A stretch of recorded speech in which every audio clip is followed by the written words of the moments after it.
The wind howled through the Rocky Mountains like it was tearing the forest apart, but the scratching at Jack Cade's front door was unmistakable. Slow, uneven, like every touch cost something it could barely spare. When the retired Navy SEAL cracked open the wooden door into the whiteout, he wasn't expecting to find anyone. A mother dog stood there, trembling, her fur frozen into stiff clumps. Behind her, two tiny puppies struggled just to stay upright. But what made Jack freeze wasn't the cold. It was her eyes locked onto his, unblinking, as if she had spent the last of her strength just to reach this door. And now, all she could do was wait to see if the man standing before her would open his heart. Before we begin, share the city you're watching from. We'd love to hear from you. If this story moves you in any way, consider subscribing and being part of this journey. Got it Now, clear. let's Ready begin. on the sled. The storm had been grinding through the Rocky Mountains for days, sealing the forest in a white, unbroken silence. Snow buried the trails, swallowed the ridgelines, erased anything that might have led in or out. By that night, the temperature had dropped past -10 degrees Fahrenheit, cold enough to turn breath into frost before it even left your lungs. For Jack Cade, that kind of isolation wasn't a problem. It was the point. He had spent more than a decade with the Navy SEALs, in places where control meant survival. When he walked away from that life, he didn't look for comfort. He came here deep into the mountains, where the only thing that could reach him without warning was the cold. His cabin sat low against the wind, its old logs darkened by years of smoke and winter. Inside, the fire burned steady, filling the space with the dry, sharp scent of pine. Out there, the storm owned everything. In here, Jack kept it contained. Another night, he told himself. Maybe by morning, it would break. He had seen worse. Then came the sound, a faint scrape against the wood. The sound hit him, and instinct took over before thought could follow. His body went still, breath slowing as every sense narrowed toward the door, listening past the wood and into the storm beyond. It came again uneven, dragging slightly, like something struggling to hold itself together. The scratching at Jack Cade's front door was unmistakable, cutting clean through the wind and settling into the quiet inside the cabin. Jack exhaled once, then reached for the handle. The door opened only a few inches at first, enough to let the storm force its way in cold, biting through layers instantly, snow scattering across the floorboards. And then he saw them. A German shepherd stood just beyond the threshold. A female, full-grown but gaunt, her coat stiff with ice, patches of fur clumped together like frozen armor. She leaned slightly forward, as if standing upright required effort. Behind her, pressed close against her hind legs, were two puppies no more than 6 weeks old. Small, unsteady, their movements clumsy and desperate. One of them slipped in the snow, struggled, then pushed itself back up, pressing into its mother again. The dog stepped closer, paws slipping slightly on the frozen wood. Ice cracked along her fur as she moved, breath coming fast, shallow, like she couldn't get enough air. She stopped just short of the doorway, holding there, watching him. Jack felt the urge to close the door, not because of the storm, not because of the risk. He had told himself, after that day, there would be no dogs in his life again. That was the day he lost his brother. The shape in the doorway pulled that truth back up, raw and immediate. His hand stayed on the door, grip tightening without him noticing. Letting that dog in meant stepping back into something he had already decided to leave behind. The wind slammed against the cabin again. Snow pushed across the threshold. One of the puppies lost its footing and dropped hard onto the boards, scrambling weakly, legs shaking as it tried to get back up. A thin sound came out of it, barely there. The mother didn't move to pull it back. She stayed where she was, chest rising fast, holding her ground like she had nothing left to give except staying upright. Jack made the call. He opened the door wider and stepped aside. Warm air rolled out. The dog leaned forward, catching the scent, then walked in slow, careful, placing each paw like it mattered. The puppies followed, stumbling after her, pressing close the second they crossed inside. Jack shut the door behind them, sealing the storm out. He moved to the fire, added another log, then grabbed a dry towel and dropped it a few feet away. A small cut of meat followed, quick, measured, no hesitation. He kept his distance. The puppies got to the food first, diving in with no hesitation, jaws working fast, almost frantic, like they were afraid it might disappear if they slowed down. Their small bodies pressed tight against each other, barely steady as they ate. The mother held back at first, eyes flicking toward Jack, then toward the food. Only when the puppies had started did she step in, eating fast, sharp bites, never taking her attention fully off him. The fire cracked louder as it caught. Outside, the storm kept pushing against the walls. Inside, the space felt different, not quieter, just occupied. Jack leaned back in his chair, eyes flicking toward them once before settling on the fire again. He had done what needed to be done, nothing more. The fire held through the night, steady and low, just enough to keep the cold from taking over. The cabin had settled into a quiet that felt heavier than silence, broken only by the wind forcing its way around the walls. Jack sat in the chair near the fire, not fully resting, not fully awake, the kind of half-sleep that never lasted. It didn't take long. The past didn't creep in this time. It came back whole. A hot afternoon in southern Afghanistan, heat pressing down on a narrow stretch of ruined streets. Dust hung in the air, mixed with smoke and the sharp smell of burned wiring. What used to be a row of homes had collapsed into a jagged field of debris, every step uncertain underfoot. They had been sent in to sweep for survivors after the explosion. The K-9 unit caught something inside the wreckage and tried to push back in. "Hold it! Hold it!" Ethan had both hands locked on the harness, boots braced against loose concrete as he pulled the dog back inch by inch. Even in the heat, even in the mess, his voice carried that same ease Jack had known his whole life. His kid brother, 3 years younger, still talking like nothing could touch him. "I got you. Easy, easy." The dog fought him, claws scraping against broken stone. Ethan leaned back, steady, patient, working the tension out of it little by little. Then he glanced over his shoulder at Jack, a quick grin cutting through the dust. "Don't worry. Mom's gonna kill us if we miss her apple pie again." He gave a small nod, like that settled everything, like they were already on their way home. Jack let out a breath he hadn't realized he was holding. Then came the crack. Jack moved. Too late. The ceiling gave way. Concrete dropped fast. No warning left to react. Ethan didn't get a second chance. Just one look, his head turning, eyes finding Jack's. No panic. Just that same trust he had always carried into every mission. Then everything came down. Jack jerked awake, breath hitting hard, chest tight, hands already clenched before he realized it.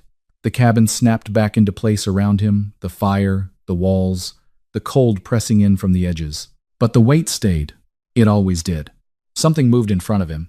The mother came up to him this time without stopping, closing the distance in a few quiet steps. She lowered her head and nudged his hand, slow and certain, her nose pressing lightly against his fingers. Warm breath brushed his skin. Jack's hand shifted under the touch, the tightness in his grip easing little by little.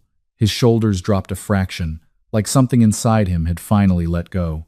He drew in a breath, deeper this time, then another, steadier. The weight in his chest didn't disappear, but it loosened enough for him to stay present, right there in the room. The dog pulled back after a moment and went to her pups, settling near them as if that had been all she needed to do. Morning came in a dull gray wash of light through the window. The storm hadn't fully let go, but it had eased just enough for the world to feel less closed in. The puppies were the first to move. One got up too fast, slipped on the wooden floor, then scrambled back up like nothing had happened. The other found the end of Jack's bootlace and started pulling at it, small teeth working hard at something that refused to come loose. After a few seconds, it stopped, looked up, and let out a short, irritated sound. Jack watched them longer than he meant to. A small breath escaped him, short, quiet, but unmistakably a laugh. He leaned back slightly, almost surprised at himself, like the sound didn't belong there. It faded quickly, but it had been real. The shift didn't last. The mother stood and moved toward the door. She paused, glanced back, then turned again, nose lifting toward the wood. A second later, she repeated it. Same movement, same direction. Jack didn't ignore it this time. He watched closely. The breathing, the tension in her body, the way her focus never drifted from the door for more than a second. This wasn't fear. It was intent. He stood and walked over, stopping a few steps away. The dog didn't back off. She held her position, then flicked her gaze toward the door again, waiting. Jack followed her line of sight. Right, you're not strays. His eyes moved from the door back to the dogs. So where the hell is your owner? The answer was already there. He turned, added more wood to the fire, building it higher, then set what little food remained within reach of the puppies. Jacket, gloves, flashlight. The door opened. Cold air rushed in, sharp enough to sting. The mother stepped out first, moving without hesitation, then paused just outside, glancing back once. Jack followed. The door shut behind them, leaving the warmth inside and whatever waited ahead out in the storm. The dog didn't rush. She moved ahead with a steady rhythm, weaving through the trees, then slowing just enough to make sure Jack stayed behind her. Every so often, she stopped, glanced back, then continued, as if the path mattered more than speed. The storm hadn't fully passed. Snow still came in sharp bursts, driven sideways across the slope. The ground was uneven, drifts rising to his knees in some places, fallen branches forcing them to cut around or step over. The wind shifted direction without warning, pushing hard along the ridgeline. Jack adjusted his pace to match hers. No wasted movement, no second guessing. They moved like that for a while, quiet, focused, until something changed in the terrain. The trees thinned slightly, revealing a small structure tucked deeper into the forest. A cabin. The roof sagged under the weight of snow, one side partially collapsed inward. Jack slowed, scanning the area before getting closer. Old habits, tracks half covered. No clear sign of recent movement, but the storm had erased most of it. He circled once, checking angles, listening. Nothing. The dog didn't wait. She moved straight to the entrance and let out a low sound, sharper this time. Jack stepped inside. Cold air hit him first. The fire pit was dead. The space had already given up its heat hours ago. Then he saw her, pinned beneath part of the collapsed roof, one leg trapped under a heavy wooden beam. She wasn't moving much, just enough to show she was still conscious. Her face was pale, lips dry, breathing shallow and uneven. Jack moved in immediately. He braced the beam, tested the weight, then shifted it just enough to free her leg. It wasn't clean. The wood scraped and shifted, forcing him to adjust his grip, but after a few seconds, the pressure released. He pulled her clear and laid her flat, checking her pulse, her breathing. Still there, weak, but steady enough. "Stay with me," he said, voice low but firm. Her eyes opened slightly, struggling to focus. "The dogs," she managed, her voice barely more than a breath. "Storm came fast. We couldn't get out, I thought."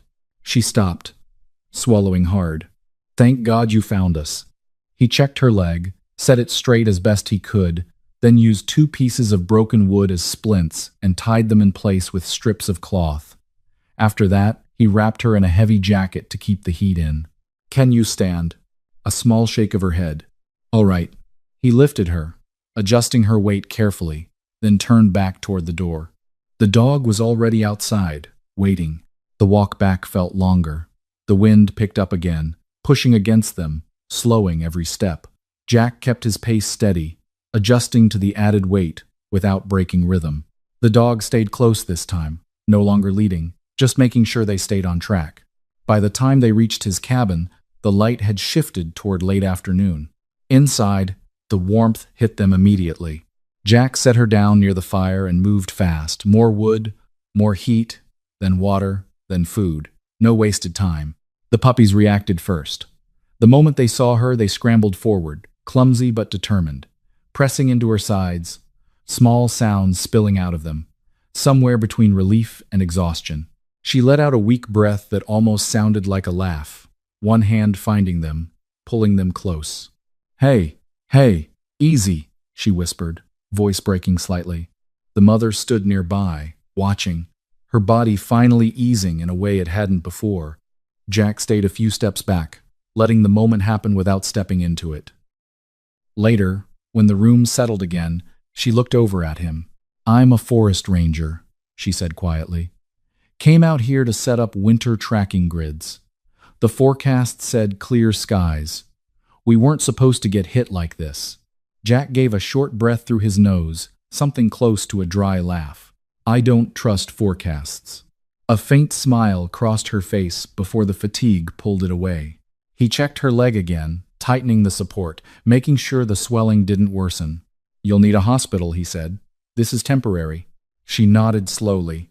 "Trucks a few miles out, Trailhead Road." Jack glanced toward the window, watching the way the wind moved through the trees, the shift in the snow, the way the light held. "It's easing," he said, more to himself than to her. "Not done, but enough." He turned back, already making the call. "We move before it changes again." She hesitated, pulling the jacket tighter around herself. The forecast said, "Another front could hit tonight. If we're wrong, we won't make it back out there." Jack gave a short shake of his head. "I've been out here long enough to know better than that. Forecasts don't see what's happening on the ground." He glanced at her leg. "That's what I'm looking at." There was something firm in his tone, no room for doubt, no space to argue. She held his gaze for a moment, uncertainty still there, weighing the risk. Then she nodded, slow but certain. "All right, we go." By midday, they were ready. Jack rigged the sled tight, lined it with blankets, then helped her onto it. The dogs moved close as they stepped back out into the cold, staying within reach as if they understood the shift. They hadn't gone far when she caught something ahead.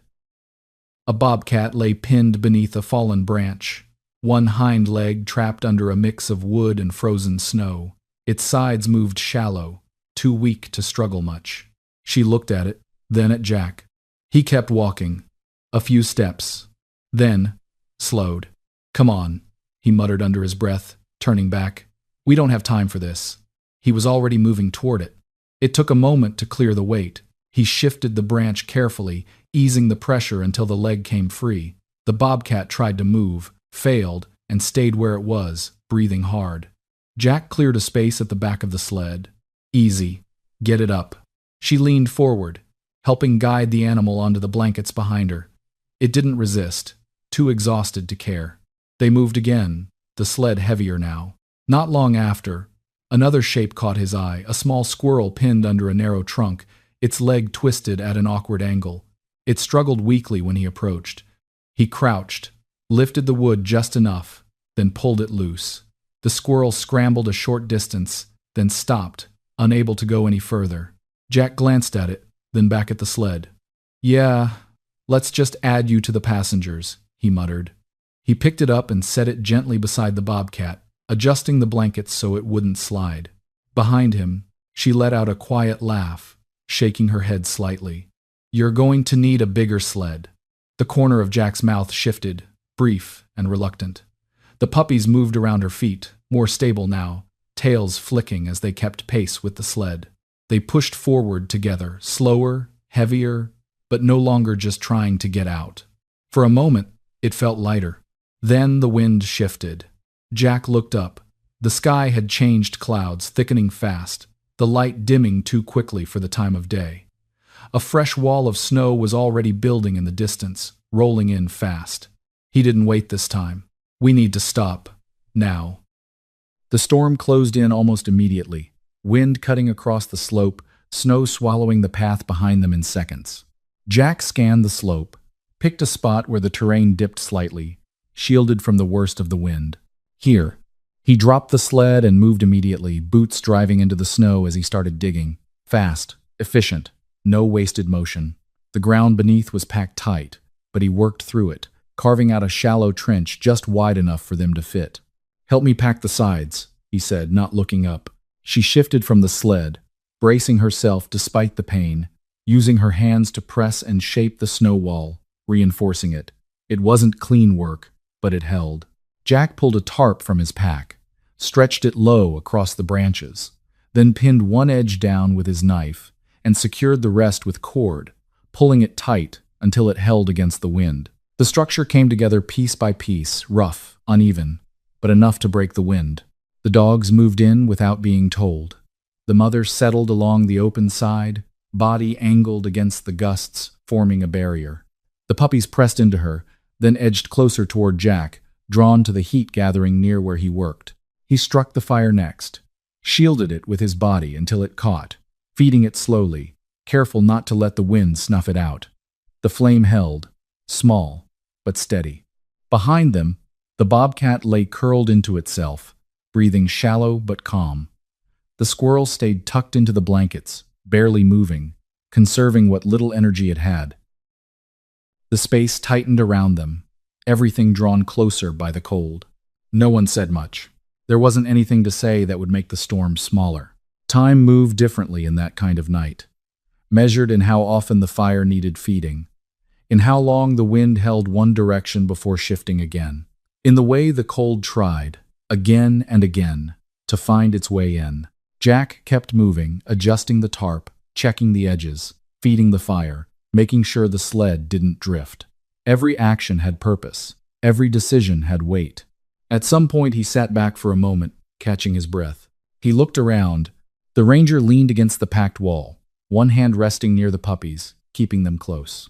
The mother stayed alert, eyes tracking the movement of the storm beyond their cover. The bobcat hadn't moved, but it was still breathing. The squirrel shifted once, then went still again. All of them, here, all of them depending on the same thin line between warmth and cold. Jack stared into the fire, the light flickering against his hands. "I should have listened," he said quietly. The words came out low, almost lost under the wind. For a moment, there was only the sound of the storm pressing against the tarp. Then she spoke. "You're still here." He glanced up. She met his eyes, steady despite the exhaustion. "That's what matters." Jack didn't answer. But something in him shifted, not all at once. Not clean, but enough to feel it. The night stretched on. The temperature dropped hard, well below zero, the kind of cold that crept through layers if you let it. Jack adjusted constantly, keeping the fire alive, rotating where the heat reached, making sure no one stayed exposed for too long. Once, the wind tore at the tarp hard enough to loosen one side. He was up immediately, driving it back down, reinforcing it with another line, hands working fast despite the cold biting through his gloves. Another time, the fire dipped too low. He broke apart a thicker piece of wood, feeding it in small portions, keeping the flame controlled instead of letting it flare out. Piece by piece, they held their ground. By the time the wind finally began to weaken, the sky had already started to pale. Morning came slowly, the storm breaking apart instead of ending all at once. Jack stepped out first, testing the air. The wind had dropped. Snow still fell, but lighter now, drifting instead of driving. He looked back at them. "We move." The path ahead wasn't easy, but it was there. They packed what they had, secured the animals again, and pushed forward. The sled dragged heavier than before, but it moved. Step by step, they followed the line Jack had marked in his head. It took time, more than he would have liked. But by late morning, something changed. The trees opened slightly. The ground leveled out. The truck came into view, half buried under snow but still recognizable. Jack let out a breath he hadn't realized he'd been holding. It took effort to clear it, to get it running, but it responded.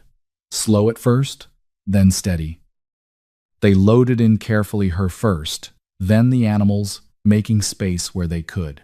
As the engine came to life, the world outside felt different, not safer, just reachable again. Days later, things began to settle. She recovered, slowly but steadily. The animals, one by one, regained strength. The bobcat disappeared back into the wild without a trace. The squirrel didn't stay long after it could move again. The dogs remained. Jack found himself returning to the same rhythm, but it wasn't the same anymore. The cabin didn't stay the same after that winter. At first, it was just small changes. Extra blankets stacked near the wall. A second pot always on the fire. A corner cleared out for animals that couldn't make it through the night on their own. Then it became something else. Rangers started using the place as a stop point when the weather turned. A place to warm up, to wait things out, to bring in whatever they found injured along the trails. Jack never called it anything, but the work spoke for itself. He helped where he could, checked injuries, set splints, kept things alive long enough for the team to move them out. It wasn't a job he signed up for, but he stayed with it. She came by often, sometimes with supplies, sometimes just to check the place, making sure he hadn't slipped back into old habits. Other times she stayed longer, cooking at the small stove, filling the cabin with something warmer than just firelight. And one evening, as the light outside faded and the fire burned low and steady, a sound came from the door. A knock. Soft, uneven. Jack was already moving before it came again. He crossed the room, hand on the latch without pause. This time, he opened the door without thinking twice. Some lives change in loud moments. Others, in quiet ones no one else sees. Jack didn't just open a door that night, he opened something in himself he thought was gone forever. And maybe that's the kind of miracle we overlook. Not the kind that breaks the sky open, but the kind that gently finds its way back into a tired heart. Loss can make a person close off, step back, keep things at a distance. It feels safer that way. But sometimes God sends something small, something unexpected, to remind us we're still meant to care, still meant to connect. If this story touched you, maybe take a moment today, reach out to someone, show a little kindness, or simply open a door you've kept closed for too long. And if you'd like to share your thoughts or your own story, we'd love to hear it in the comments.